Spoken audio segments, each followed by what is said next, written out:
ഈ ഫിലിം ഇൻഡസ്ട്രിയിൽ ഇൻസ്പയർ ചെയ്തെന്ന് ഞാൻ പറയുന്നില്ല, പക്ഷേങ്കിൽ ഏറ്റവും കൂടുതൽ വിജയ് ബാബു കുറച്ച് ലെസൺസ് പഠിച്ച ഒരാളുണ്ടാവില്ലേ, അങ്ങനെ ഒരാളാരാണ്? ഒരു സ്പെഷ്യൽ ആയിട്ടുള്ള ഒരു എനിക്ക് സ്പെഷ്യലായിട്ട് ഉള്ള ഒന്ന് ഒബ്വിയസ്ലി ലാൽജു സർ.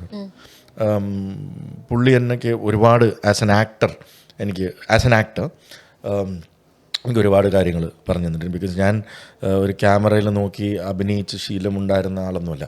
അപ്പോൾ എനിക്ക് പല കാര്യങ്ങളും വിരലുകൾ വരെ അഭിനയിക്കും, പ്രോപ്പർട്ടീസ് യൂസ് ചെയ്യേണ്ടത് എങ്ങനെയാണ്.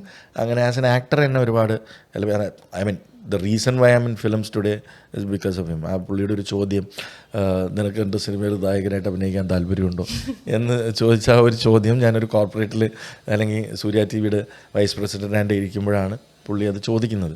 അപ്പം ഞാനത് ഭയങ്കര ഒരു പുള്ളി തമാശ പറഞ്ഞാണോ അത്ഭുതമായിട്ടൊക്കെ തോന്നി. ബിക്കോസ് ഞാനിങ്ങനെ ഒരു പൊസിഷനിലിരിക്കുന്ന ആളെടുത്ത് ഇങ്ങനെ റിസൈൻ ചെയ്ത് എനിക്ക് പറഞ്ഞെങ്കിൽ എനിക്ക് അതിനുള്ള കഴിവുണ്ടോ എന്നൊക്കെ ചിന്തിച്ചിട്ടുണ്ട്. പിന്നെ ഒരു വർഷം എടുത്തു അവിടുന്ന് സിനിമയിലേക്ക്